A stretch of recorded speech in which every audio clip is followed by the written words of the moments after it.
What's up? It's Cohn and Krueger time. That's Larry Krueger. I'm Grant Cohn.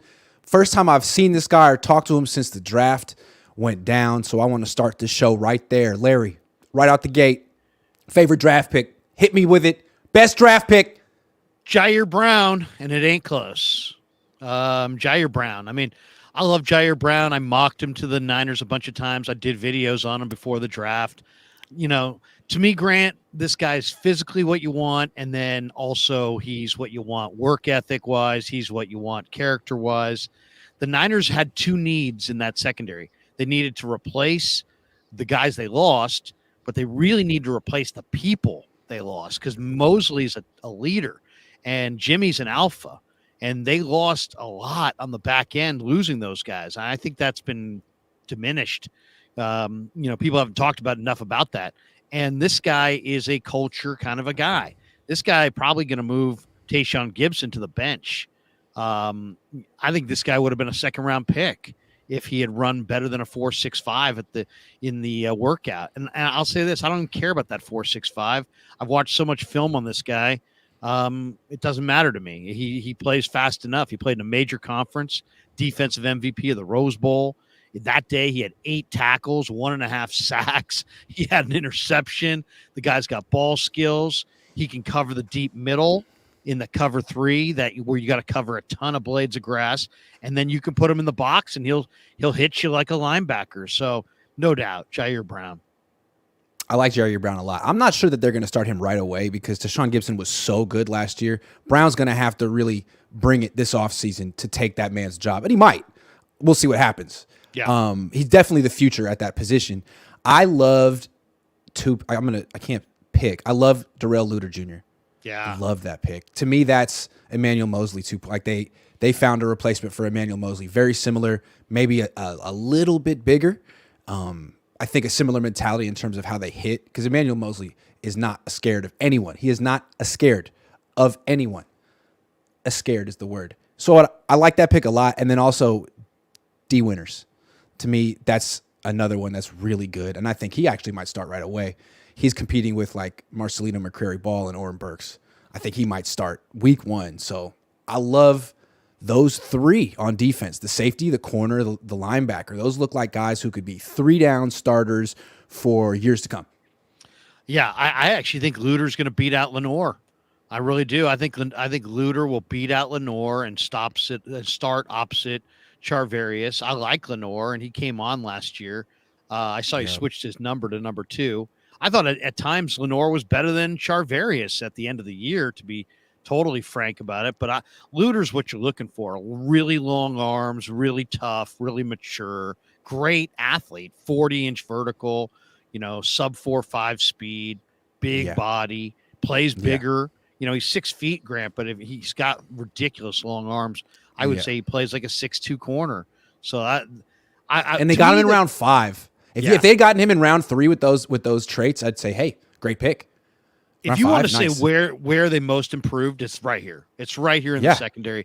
Absolutely. The addition of Wilkes, he's got a good eye for it. I bet you he's got as good an eye for personnel in the secondary since Ray Rhodes. Anyone. The best the Niners have had since Ray Rhodes.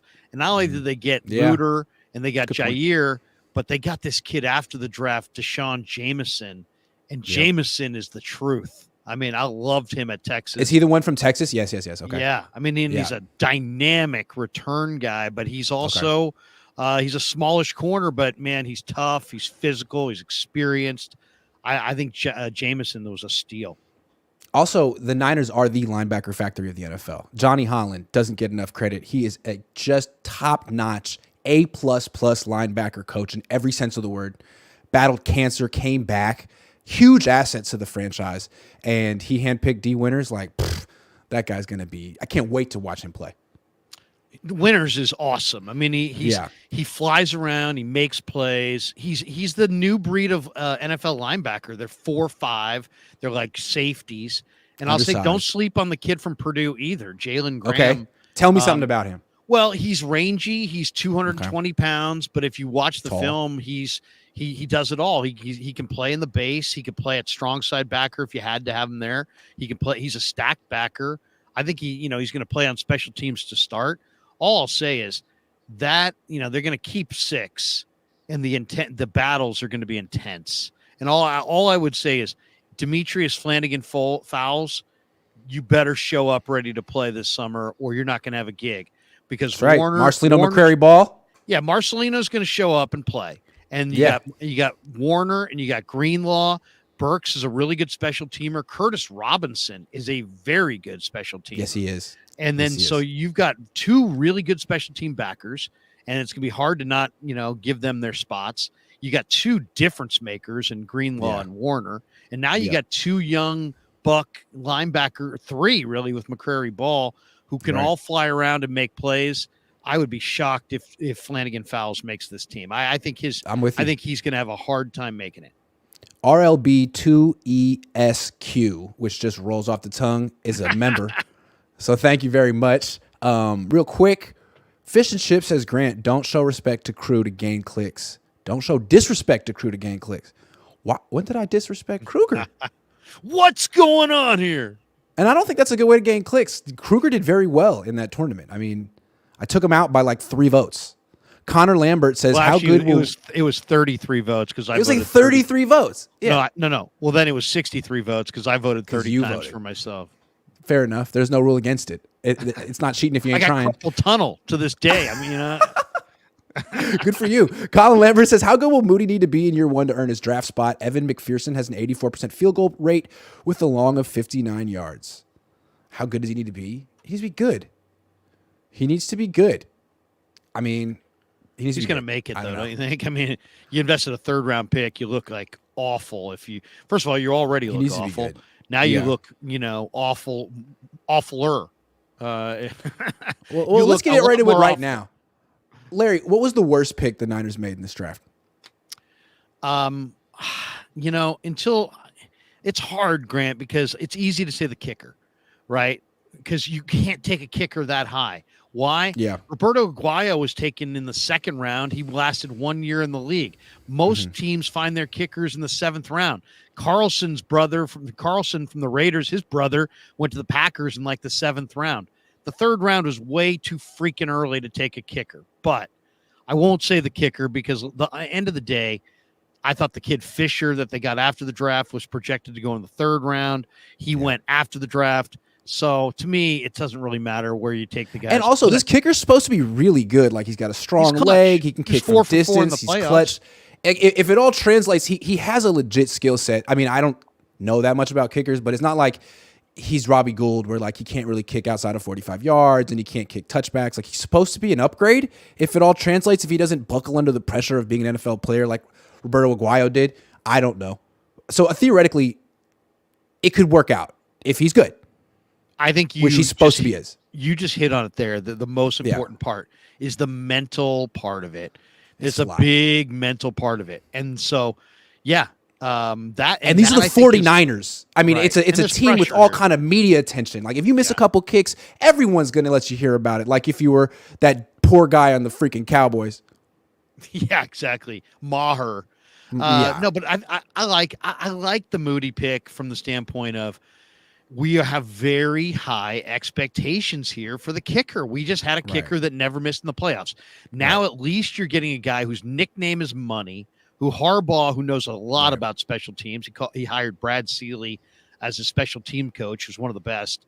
Said he's the best kicker in Michigan history, and that Brad Seeley's really super good. Gutty. Yeah, and Brad Seeley's really good. He used to be the Niners special teams coach when he's really good. And Moody hit 4 for 4 in the playoffs. Yeah. He hit money kicks. The other thing I like about Moody is he kicked it in cold weather. It's hard in the Big Ten to make kicks in November and December. It's true. And there are no domes, and everything's freezing, and there's all kinds of wind and terrible weather. Yeah. So I don't. To me, so if he's as advertised, it's just a fair pick. So what is the worst pick? The worst pick, I think, is Latu. I think so too. The tight end. I think so too. I watched him. He's an athlete. There's no question, and there's upside potential there. But Right. man, He's new to there the were position. so many guys on the board. There were so many. Freeland was there. I think you had all kinds of guys that you could have gone with that I thought were way higher value. That was a very disappointing pick. I mean, just to give you an idea. So in the 4th round, the Northwestern kid who just was awesome at the Senior Bowl, Adetomawa Adebare, who's 280 pounds and just lightning fast. You can't use that guy in your defensive line. Roshan Johnson is a running back, granted, but he's a freaking leader. He's tough. That would have been a great addition. If they wanted Jake Hayner, they could have had him. I mean, they wanted the kid that showed up at their pro day from San Jose State, Junior Fehoko, who's an edge rusher, who's got a crazy motor. He was the defensive player of the year in his conference. He was there. Blake Freeland from BYU was there. Nick Saldiveri was there from Old Dominion. Saldiveri, Kele Ringo, who the Eagles traded up in the 4th round, a couple picks later, a DeJuan corner Jones. Size. Jacorian Bennett, the corner from Maryland, was there. I mean, Dawan Jones, who Mel Kiper had as his best offensive lineman, the 6'8", 380-pound Buckeyes tackle, was there. Yeah, redshirt him a year, remake his body, help him lose 30, 40 pounds. I mean, there were some guys there. There were some guys. Jamie Robinson, the other safety from Florida State, he's a stud. He was sitting right there. I mean, they had a lot of options. Nick Hampton, the edge rusher from Appalachian State. I mean, there's just a lot of guys. There were a lot of guys. Catrell Clark was a slot corner that I really liked from Louisville. He went to the Cardinals later on. But there was just better guys than Latu. But I will say this. Like starters. Yeah. And I thought they were better tight ends even. Yeah. Payne Durham was there for sure. I mean, even the second tight end the Niners got. That's what I'm thinking. Is he not better than Latu? Yeah, well, I think he's a better receiver, and I think he's a better athlete. Agree. Like the thing with Latu is he's new to the position, and there is upside there, but he ran a 4.78. A 4.78, like that's slower than Jawan Jennings. His 10-yard split is 1.66. That's like Matt Ryan. I don't. What is the upside with an athlete who's that sluggish? I don't see. Well, my thing is, I watched film on him for 20 minutes. I couldn't discern what the strength was. Like, is he? To me, if there's anything that I saw, is that Dwelly, you put him in the game, everybody knows he's a non-blocker, but he's a receiver. Yeah. Where sometimes you have guys that are on the field, they're Charlie Warner, I think, is a non-receiver, but they have like a calling blocker. Card. Yeah, right. Exactly. This one thing is the reason you're in the league. This guy could do at both, but is he strong at either? I'll say this. I don't want to rip him too much because there's a lot of guys that show up the Niners took 2 guys, one from Bama, Latu, the other from Georgia, Beal, who, weren't really great on their team, but flashed. If you watch Latu in the Tennessee game, he looked good. If you watch Beal in the national semi, he looked good. He got a nice sack in the national championship game. But the difference is that Beal was a late 5th and, Latu's a late 3rd. It's a difference. So we're looking at Latu. It's not Cam, if you're watching, it's not personal. What we're talking about right now is Kyle and John. Like they took you in the 3rd round. They took Latu in the 3rd round. That's a reach. So it's nothing against him. He still might be a better prospect than Robert Beal. He might have more potential than Robert Beal, but we're looking at Beal as like, hey, what a value. What a place to get someone with traits who hasn't really proven anything. You know what I mean? Someone who might improve. Like that's where you draft that guy. That's where you draft Latu, round 5. They drafted Kittle in round 5, and Kittle he ran a 4.5. He was extremely explosive. Also, one more thing. They're saying they can develop Latu. The man who developed Kittle was John Embry, who played tight end in the NFL and was a longtime tight end coach and now works for the Miami Dolphins. The tight end coach now on the Niners is Brian Fleury, who never played tight end. He was a quarterback at Towson, and his first year coaching tight ends was last year. So he doesn't have the chops or pedigree necessarily to do that. We'll see what happens. I mean, the Niners got fired Embry, I believe, who played tight end himself at Colorado. Insane. I'm okay with as far as this coach versus that coach. There's sometimes stories there. There's sometimes information that's not privy to us. I won't come to, and there are people that move around from position to position. But what happened? He was the assistant head coach, which comes with a lot of more money. I think they wanted to take the title away from him and give it to Anthony Lynn, and that would come with like a 60% pay decrease. And if someone did that to me, I'd say, "Screw you! I'm going to Miami," where he became the assistant head coach. I think it's money. He's a good coach. But as far as Latu, the one thing that does stand out, he's definitely really athletic. I mean, you can see he's an athletic guy. Yeah. But to me, it just always looked like he was going like 75%. Like his routes, you see guys. I mean, like go watch Braden Willis in the intensity with which he runs his routes. And he's a shorter guy, smaller guy, a little bit more athletic, a little less powerful. And then look at Latu and tell me what percentage you think Latu's going at. I would say to me, he looked like he was going at 75%. So maybe his play speed can be improved. He's clearly athletic and strong. It's just a matter of, can they develop him? You know, we'll see. I mean, to me that there was clearly better players on the board. That I agree. I would agree that seemed like a reach.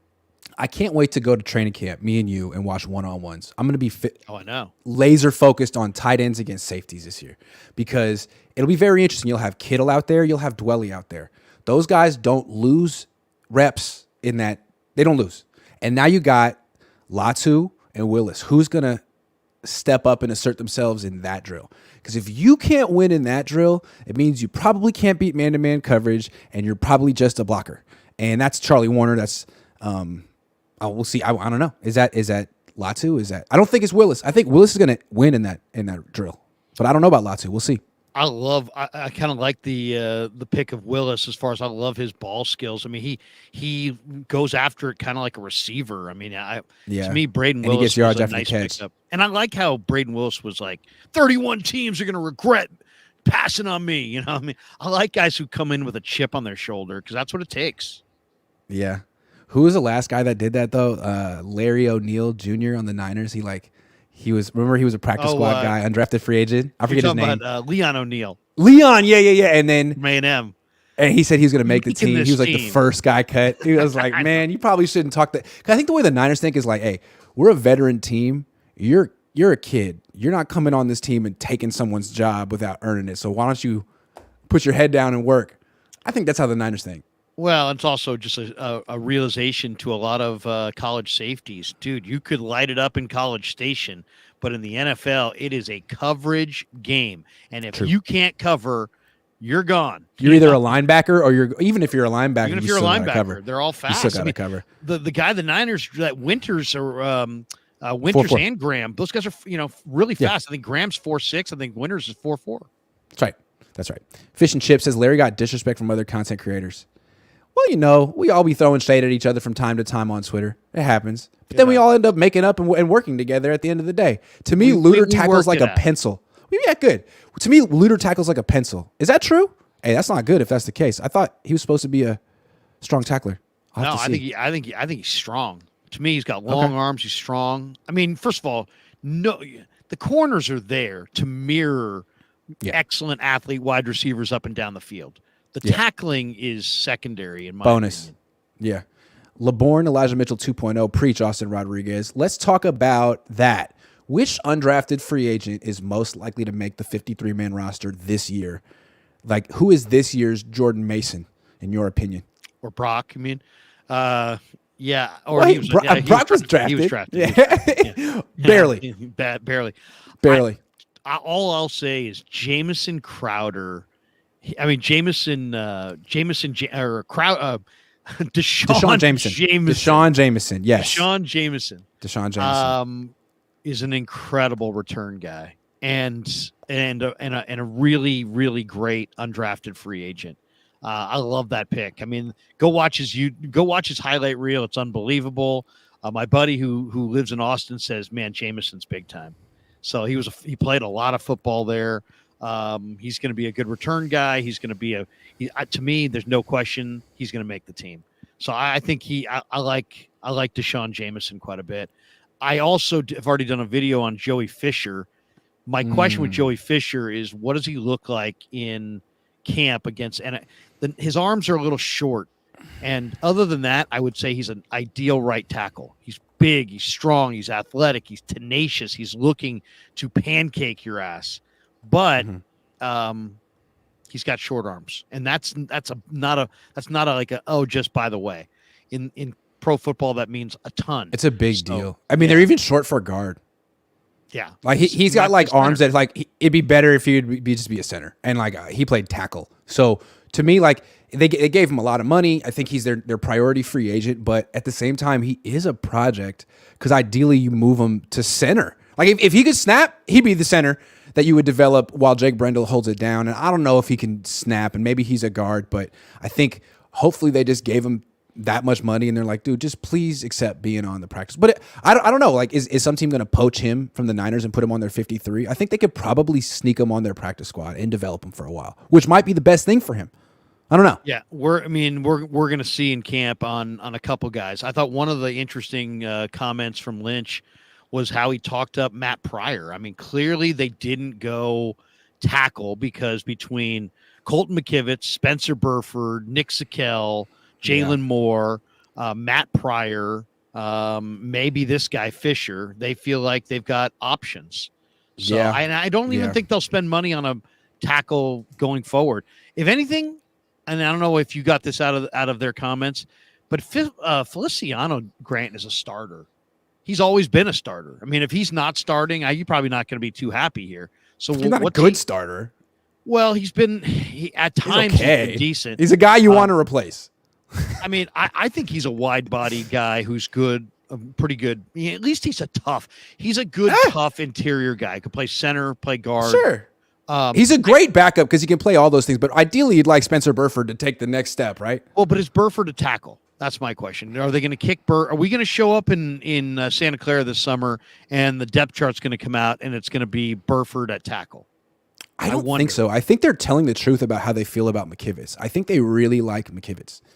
You know, like last year where they kept saying they like Brendel and we were like, they're lying. They can't honestly like Brendel. I think they're be like, we keep telling you we like Colton McKivitz. Yeah. So I think he's going to get the first shot. And frankly, they're probably going to win a lot of regular season games with Colton McKivitz. And they're going to say, see?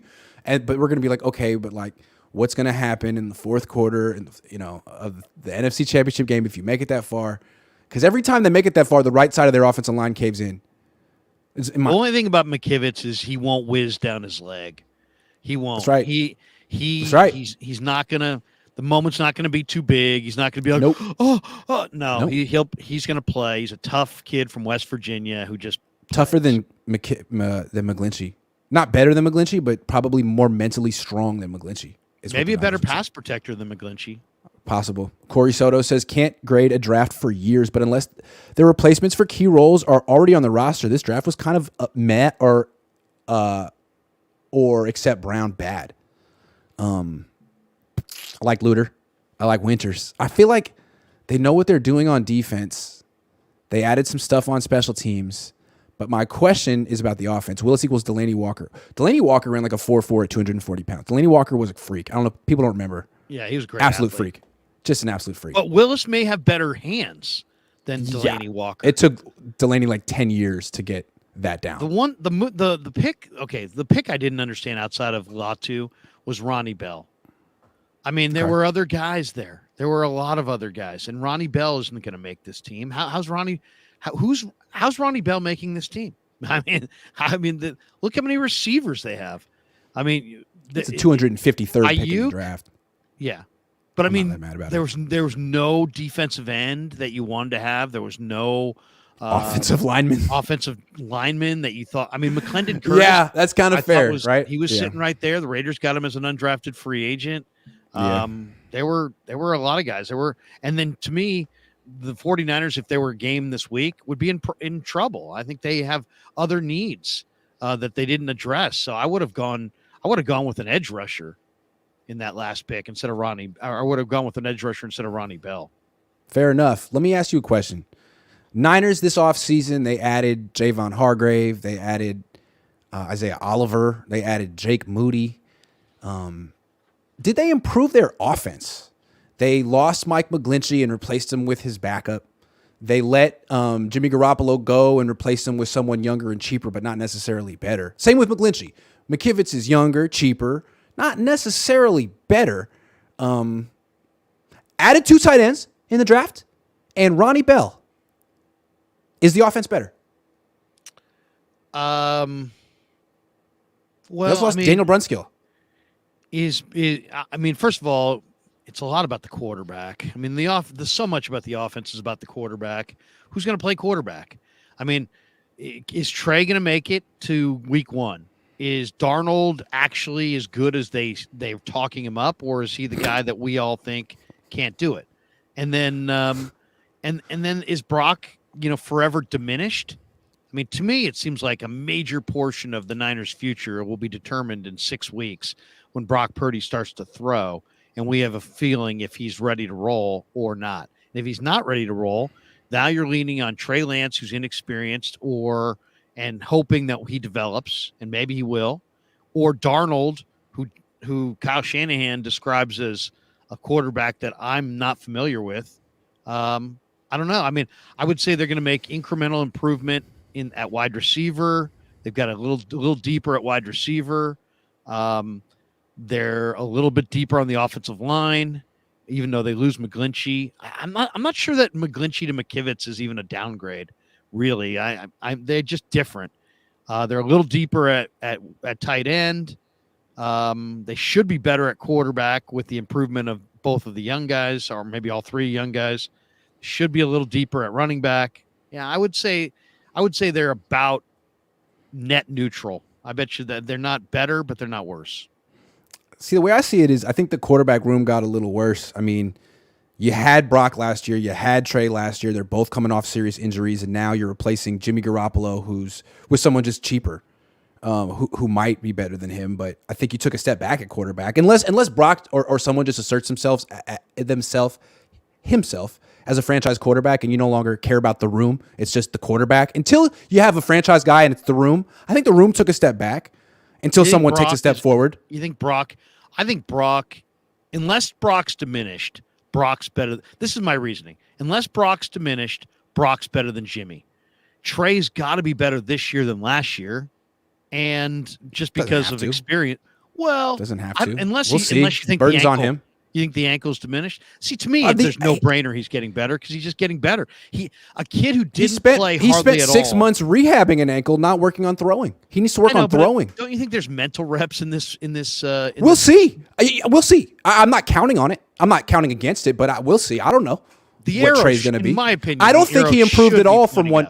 I don't think he improved at all from year 1 to year 2. So I'm not assuming that he's going to improve from year 2 to year 3. That's considering fair. He didn't. Yeah, I'm not assuming that. That's fair. But I mean, I would assume that almost all players do improve early in their career as they're more in the system. So I would say he's going to know the system better.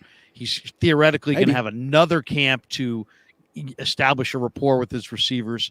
I think to me, if you said Jimmy last year, Brock with what we knew, Sudfeld and Lance versus the room they have now where Brock's ascended to the top spot, Trey's another year more experience, and you have Sam Darnold.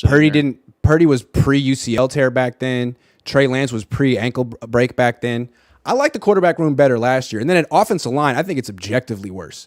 You lost McGlinchey. You lost Brunskill. They both got multi-year deals, and you replaced them with McGlinchey's backup, Matt Pryor on a 1-year deal for the vet minimum, Feliciano on a 1-year deal. I mean, I think he's got worse there. Now maybe Burford gets better, Banks gets better, Brendel gets better. That could all happen. Zakel supposedly that could all happen for sure. Tight end room got better. Running back room, I mean, that's always improving. It's always improving for sure. Wide receiver room, the same. So we'll see. I guess a lot depends on that offensive line that they didn't address, other than Matt Pryor and John Feliciano. That's amazing to me. And Zakel supposedly had a great offseason. They need Zakel to be the new Brunskill. They need Zakel to be the new Brunskill for sure. Yeah. Or maybe is Zakel possibly? I got to check the arm length on Zakel. Maybe Zakel 32 and 3/4 inch, a little bit shorter than you'd like, but it's like a 1/4 inch shorter than McKivitz, and he's a better athlete than McKivitz. Yeah, I did ask John Lynch at the pre-draft thing. I was like, "Hey, are you thinking about Zakel at tackle?" And he was like, "Yeah, we think he could play all 5," is what he said. Which is nice. We'll see. That's nice on game day. And that was Brunskill's thing, right? Yeah, Brunskill was Brunskill was the smartest guy in the room too. My God, right. I did interviews with Brunskill last year, and I was like, "Whoa, this guy's easily the smartest guy on the entire team." I mean, it's amazing. That's Zakel too. Have you talked to Zakel? Yeah, and Zakel. He's super smart. What I like about Zakel more is Zakel is tough and super smart Fordham kid, but like when you watched him two-hand shiver guys in practice, I mean, this guy's strong in the upper body.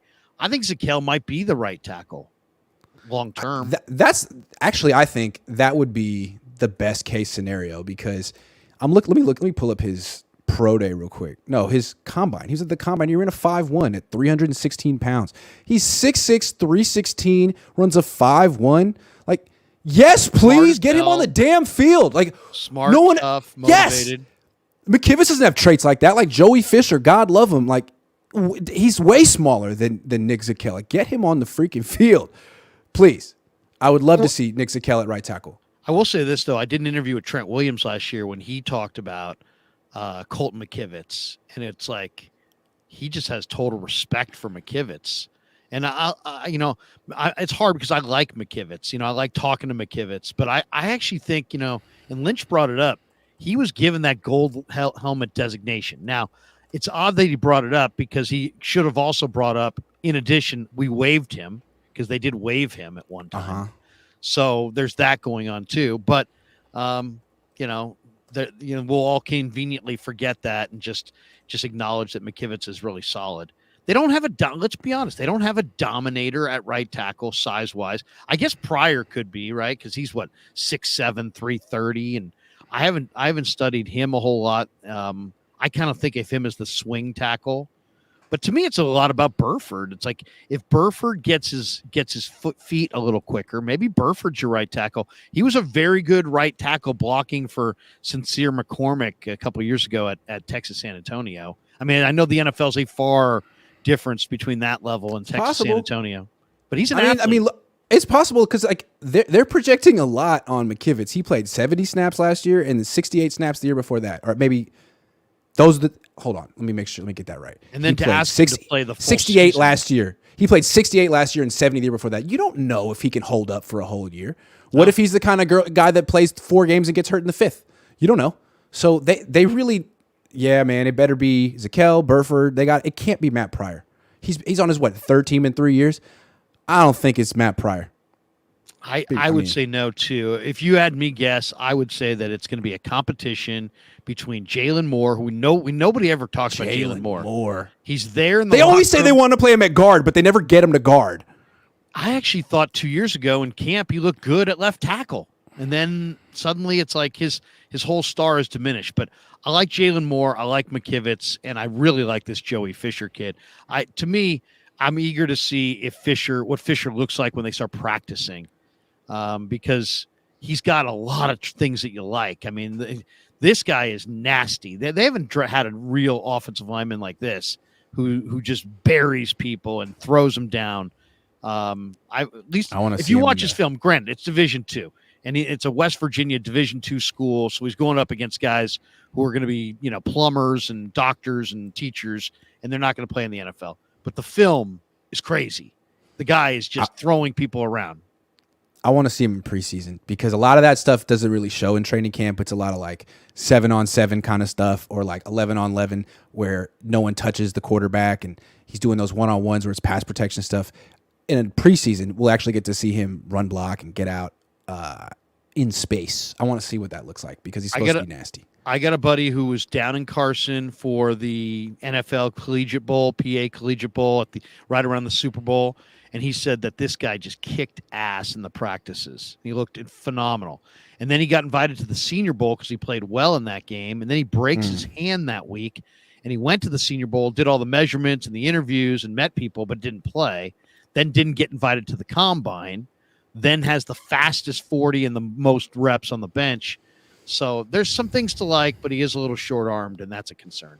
You said something earlier that was interesting. You said truthfully, it's not that big of a downgrade from McGlinchey to McKivitz.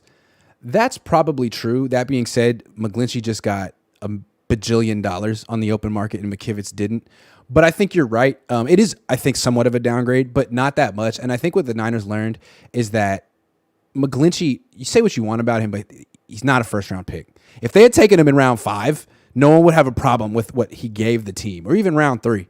But at round 1, he was like, just not good enough. And I think if that's the skill set, just take guys around 5, 6, and 7, put them in there, and just lower the expectations. Like, no one's going to be mad at Colton McKivitz if he's not that good, because he's Colton McKivitz. If he is good, it's going to be like the greatest story ever. There's less pressure on him. They got, into the NFC Championship game with Tom Compton when McGlinchey went down. I think McGlinchey was a really good offensive lineman as a run blocker, but he had a real issue. He was heavy-footed, long-limbed, and at 6'9" or whatever he is, 6'8", he had a really hard time kicking out in his pass protection against the speed rushers. So to do that, he literally had to be off balance and hurl himself out there. And then the better guys like Parsons would give him that right-hand club and just club him. And that's why we kept seeing him literally getting airborne. Yeah, because he's already going that way, and you're knocking him with your arm. It doesn't take that much force. You just his one weakness, that inability to kick out against the best speed rushers, made his pass protection game just come apart. Also, I feel like his run blocking isn't the same. It was much better, but before he tore his quad, whatever tendon muscle thing. He used to be a tremendous run blocker, but now I feel like all the Niners' big runs go to the left. And I think that's another reason they didn't bring him back. It's like, we don't even run right that well anymore. What's the point? Yeah. I mean, the moral of the story is don't draft right tackles in the top 10 picks in the first round. Don't.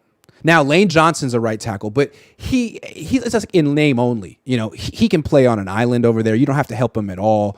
You can have open formations. He's a tremendous asset. He just happens to play on the right. McGlinchey is like a true right tackle. He needs help. He needs a tight end chip. He needs a running back chip. He is a run blocking specialist. You can't draft a run blocking specialist in the top 10. That guy's got to be a great pass protector no matter what side he's playing on. Yeah. Tristan Wirfs is. Lane Johnson, by the way, the only offensive lineman in the history of football that's allowed to false start, and then we just pat him on the back. That's true. What the hell was that? No, guys, no, that's not a false start. I know it looks. What the hell was that? I know, he's moving a second and a half before everybody else, but he's just got awesome anticipation, man. It's not false. He's that good. Put him in put him in Canton. The guy's You're allowed to false start. You're allowed to hold if you play offensive line in the NFL these days. They're really helping these guys out. It was amazing. Blatant false starts, and we had to be explained by Brian Baldinger how no, what you're seeing is not a false start. It's unbelievable quickness. No, it's actually we're slowing it down right now and seeing that it's a false start. Fish and Chip says Jamison, Young, Awatt, chance to make it. Awatt 2. I like Awatt. A lot of guys. UTEP. Yes, he kind of reminds me of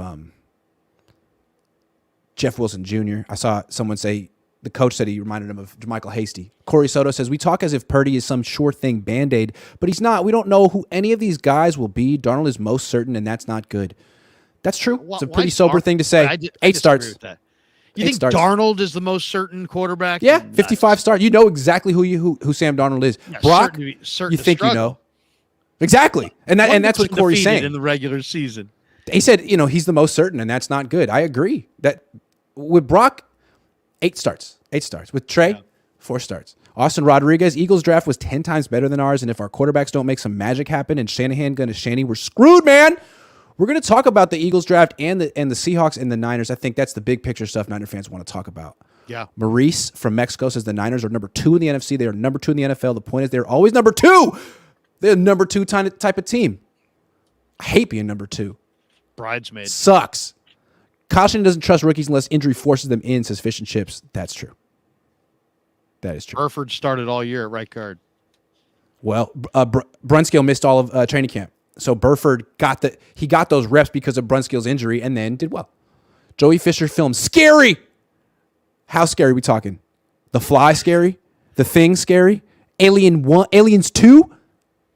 Aliens? Justin the Gale says, they say to never look a gift horse in the mouth, but I have to ask, how did they convince Kyle not to draft the running back in round 3? They let him draft a tight end instead. And he took Latu. Why does he always reach for? It's always got to be a reach. Kyle's pick. Sermon. Ty Davis Price.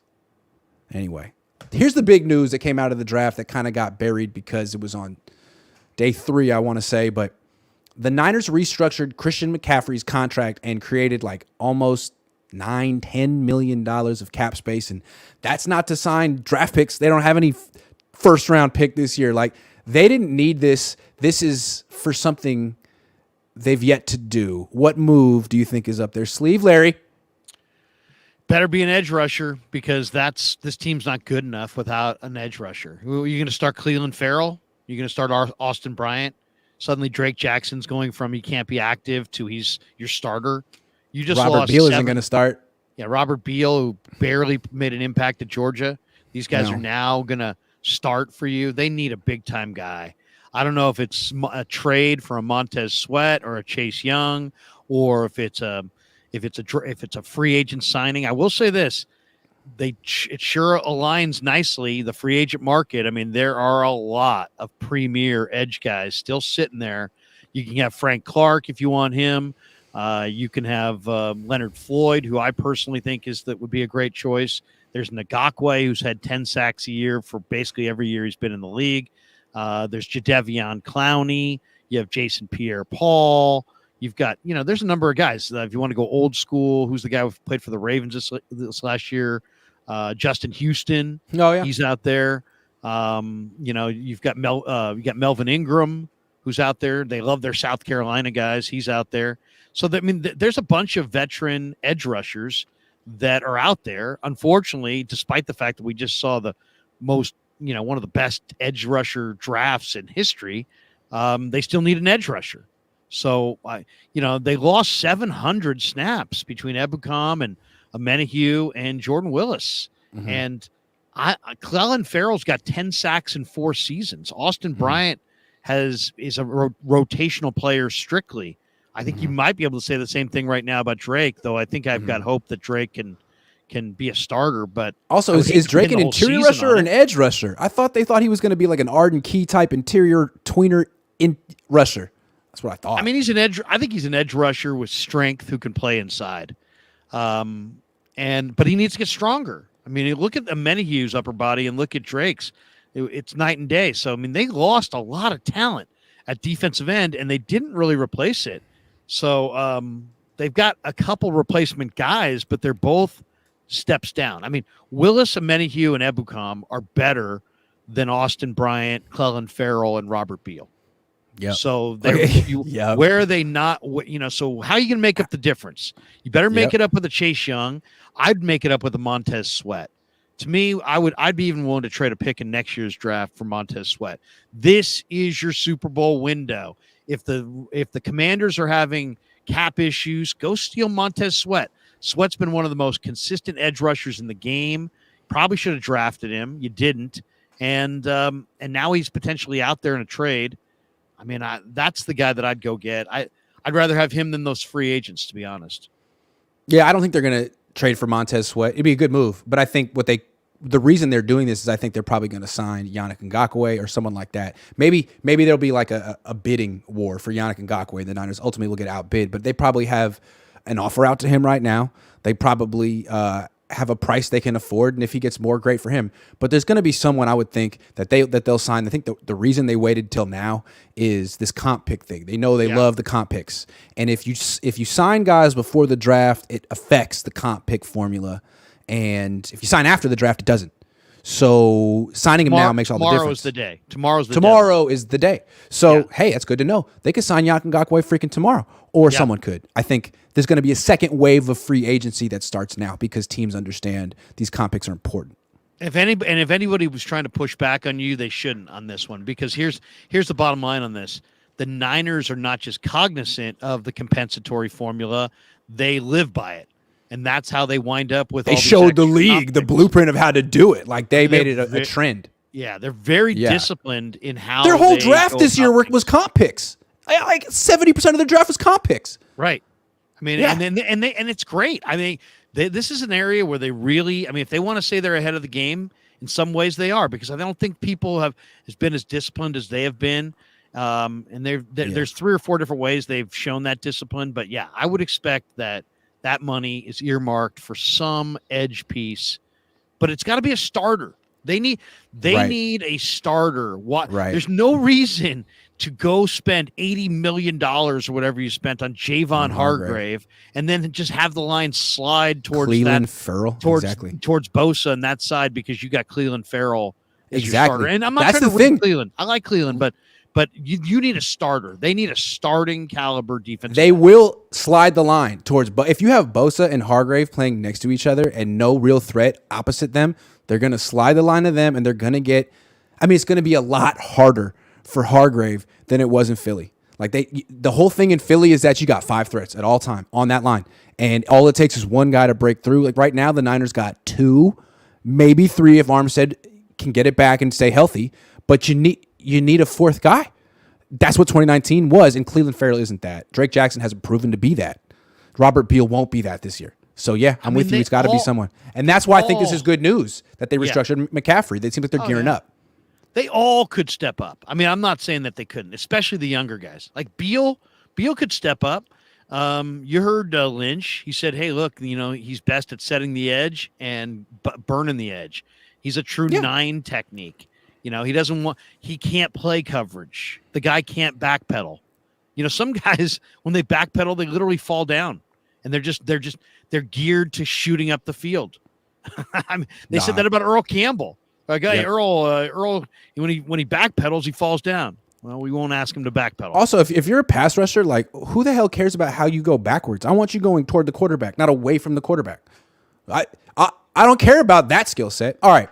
Well, some defenses, your pass rushers, one guy drops, one guy rushes, and you need to mix it up. But in this wide 9, they don't do that. They shoot up the field. They burn the edge. They set the edge against the run, and everything's about get north-south.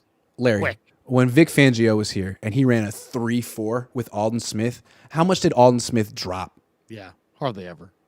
No, it didn't. So I'm just like, who cares? If you can rush the quarterback, you're on the freaking field. All right. The draft is over. Free agency is over, except for this second wave that's going to start with basically most of this offseason is over. Basically, most of these rosters are set. Niners made a lot of moves, so do the Eagles and the Seahawks, their main competitors in the NFC.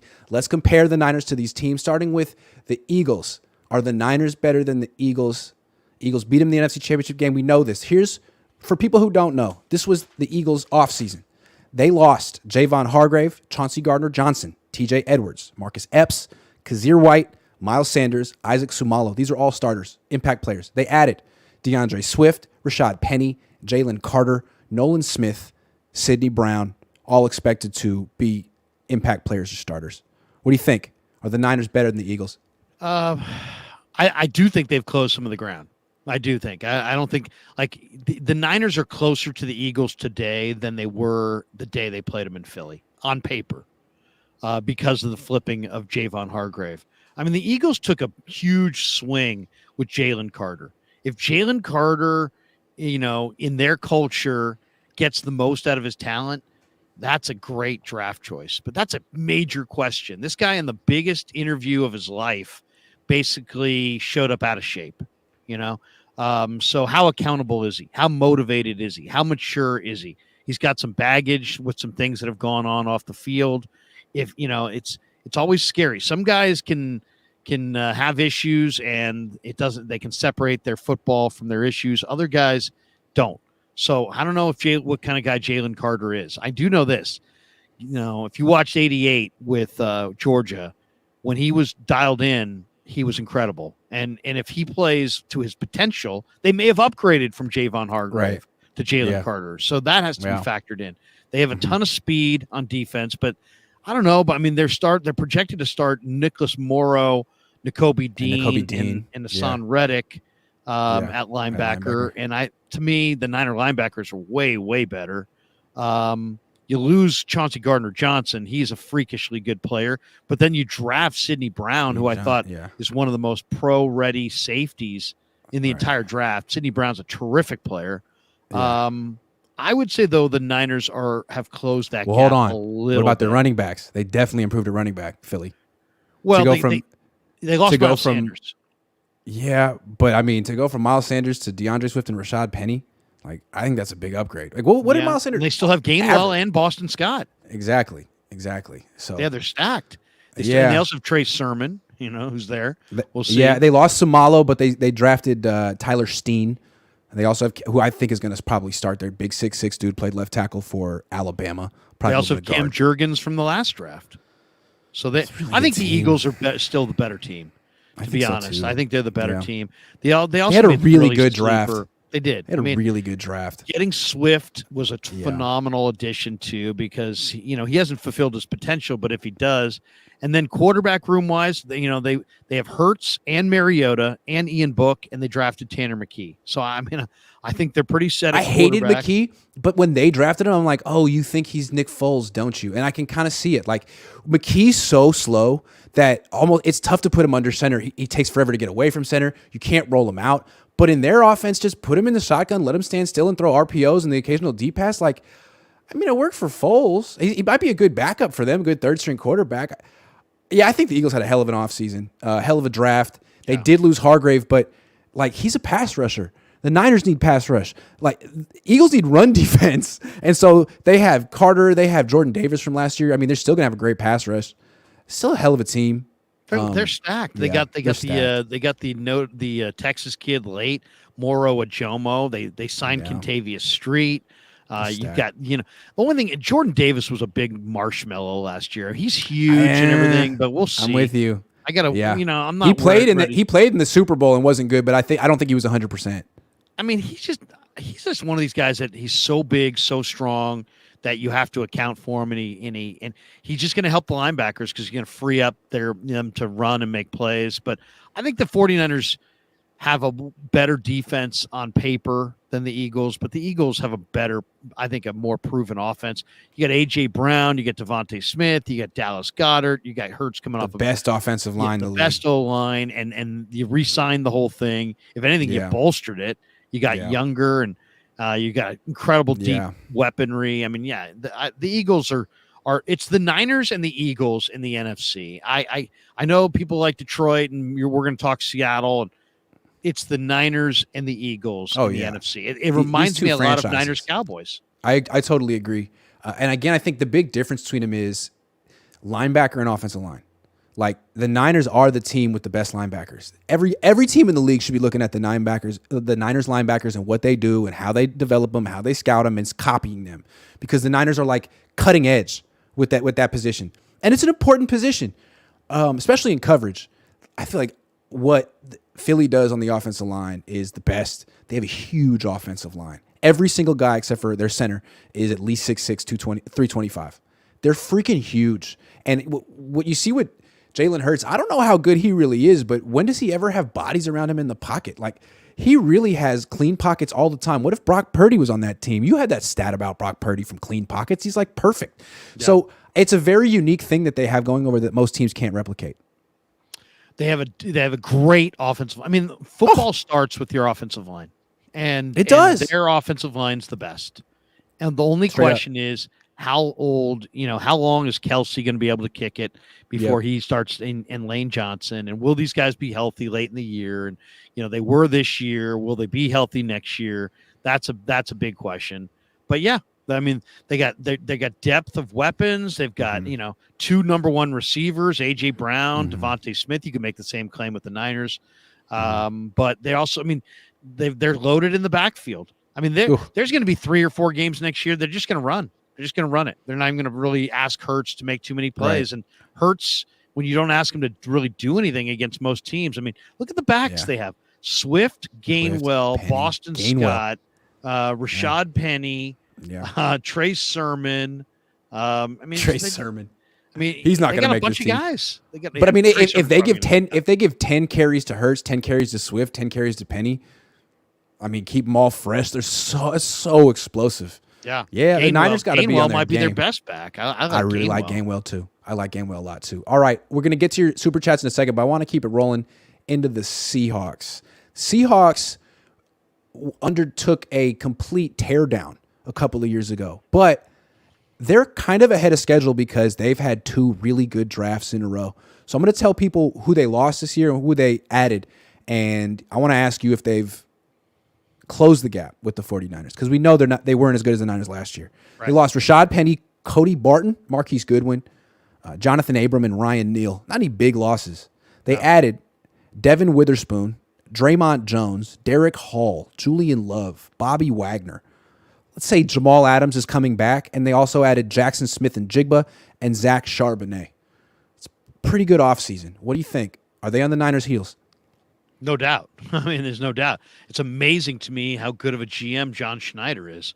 Yeah. And we didn't even mention after the draft. They had a great run after the draft. Matt Landers, the receiver they signed from Arkansas, 6'5", and he runs 4.3. Wow. They added some young DBs, Ty Okada, Lance Boykin, Christian Young, Arquan Bush. All those guys are pretty good players. Yeah, I mean, they've built up their stuff really. It's interesting. They build their defense from the back forward, and they put a lot of money in the secondary. And the Niners kind of go up front and then kind of just make do in the secondary. But, yeah, Witherspoon, I thought, was one of the best players in the entire draft. He's super physical. Now they've got Witherspoon, Tariq Woolen, Kobe Bryant on the corner. That's a nice trio of corners. Yep. I still think their front's a little we'll see. I mean, it's suspect. Yeah. It's Draymond Jones. It's Jaron Reed. They got a bunch of interesting edge rushers though. Darrell Taylor. Yep. Derek Hall. Nwosu. Nwosu. Alton Robinson. I mean, they've got Boye Mafe. They've got some guys. Yeah. They're definitely, in my opinion, the second best team. The Cardinals had a great draft too, but I would say they're the second. They did. Seahawks are the best team, second best. By the way, Louis Riddick said that Seahawks are the best team in the NFC on day one of the draft. Day two of the draft, he came out and said the Seahawks are my favorite team in the NFC West. But I mean, that's not they. They went sub 5. They were what, a 500 team or sub 500 team or they were 9-8 last year. 3 times. They were 9-8 last year, but the Eagles were 9-8 in 2021. You can make large jumps, and again, Wagner's back, Jamal Adams is back, Zach Charbonnet and Kenneth Walker that's a really nice tandem. Jackson Smith and Jigba as a number 3 wide receiver, that's really nice. They don't stop the run though. They don't stop the run. I mean, they don't. That's the one thing, they don't stop the run. And I'm looking at their front, going, okay, who did they add that's going to stop the run? They got Robert Cooper from Florida State, Cam Young from Mississippi State, kind of big body pluggers, but nothing spectacular. They don't stop the run. That's a major problem for them. And offensive line has been injured. I mean, Damian Lewis went down last year.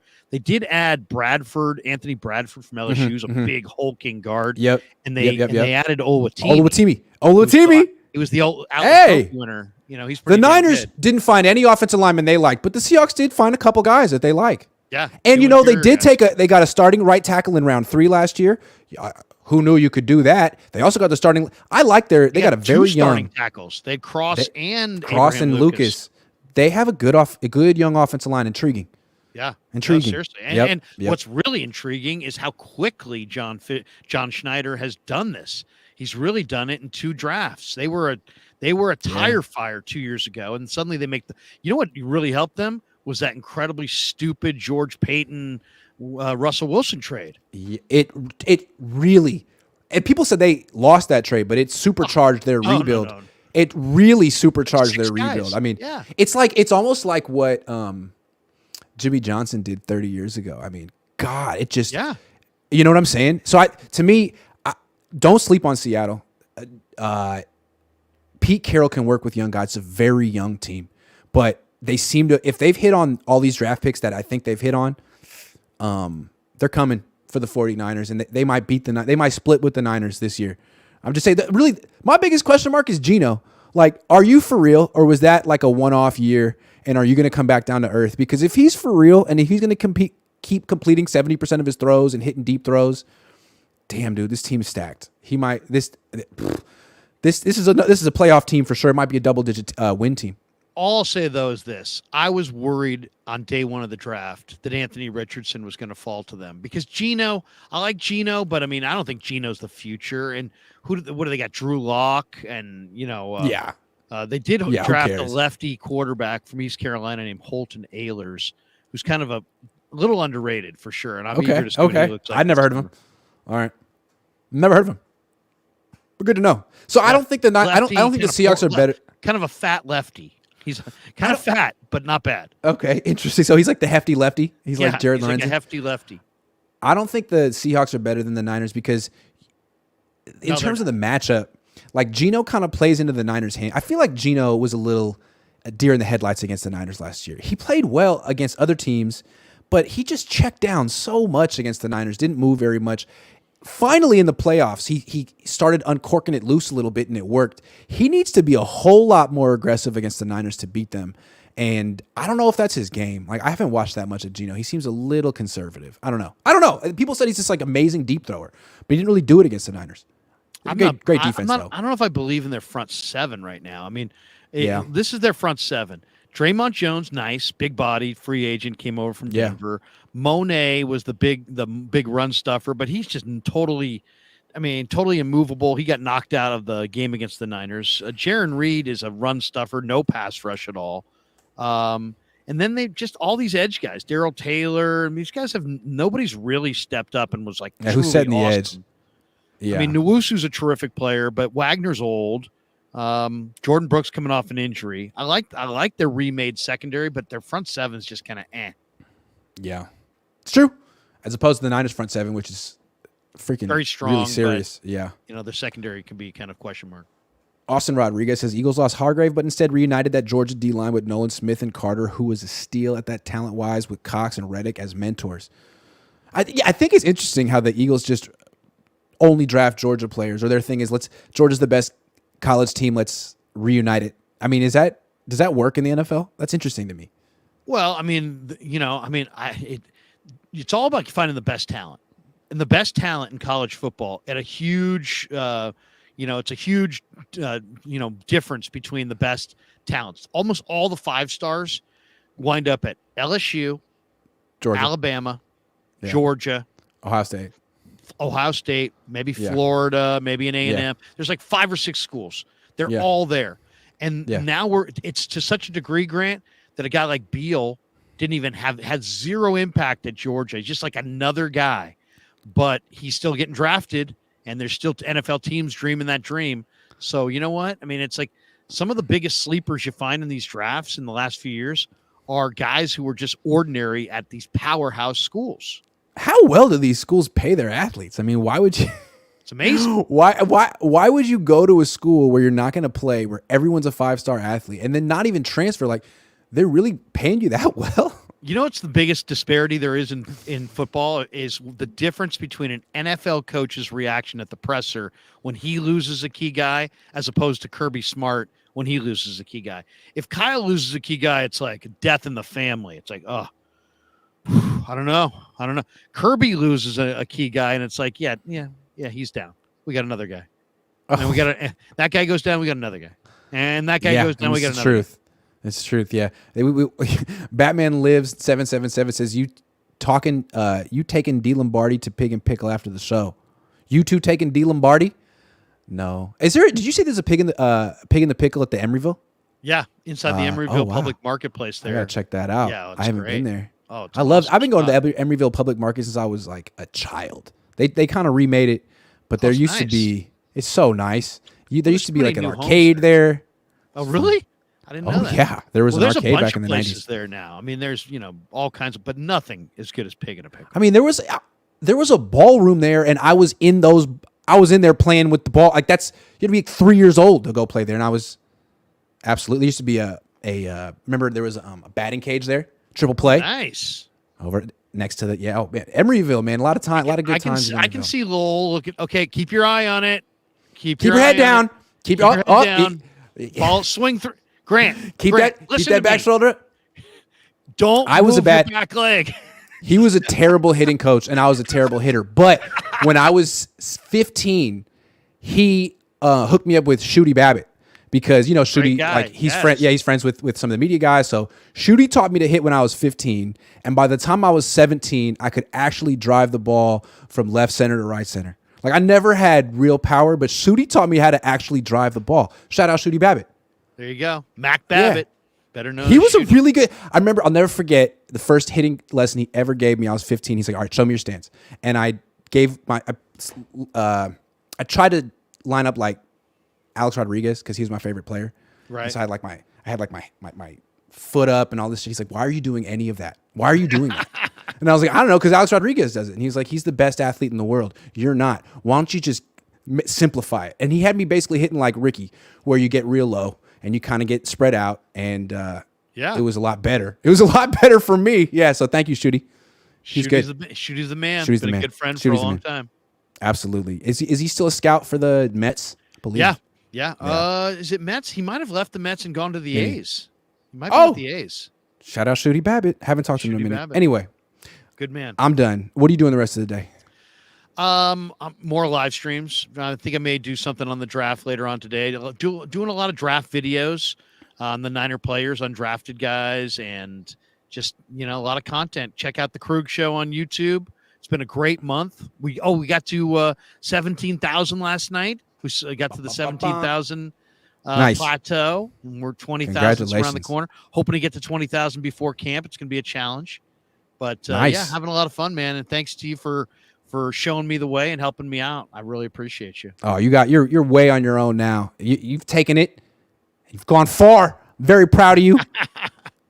Make sure you subscribe to Larry and watch him the rest of the day. I'm out. I'm going to the gym. I'm going to take a sauna. It's going to be nice. Powerlifting? You gonna get in there? Powerlifting. Do you have a weight belt?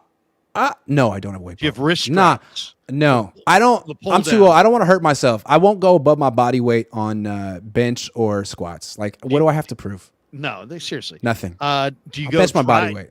Do you go dry heat or steam?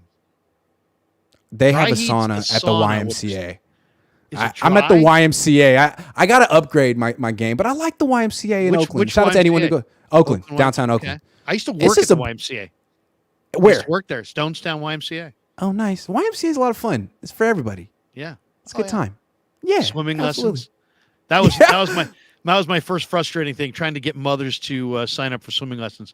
My son was a guppy, and it says here he's a minnow. Oh my god. My wife grew up in Fiji, so she didn't have swimming lessons as a kid, and she can't swim. And it's hard to get swimming lessons when you're an adult. And she's tried to have them. It's usually like a 16-year-old girl who like doesn't want to get it. So it's been tough. She can only stay she has to stay in the shallow end. I have to get her floaties. I'm sorry. She better not watch this. Don't tell my wife I told people that. Don't tell my wife I told people that she can't swim. It's not her fault. She grew up in Fiji. Nobody She grew up in watches Fiji. these shows. Are you kidding me? Nobody will Babe, see I it. love you. All right, go watch Larry. I'll see you guys later. Take care.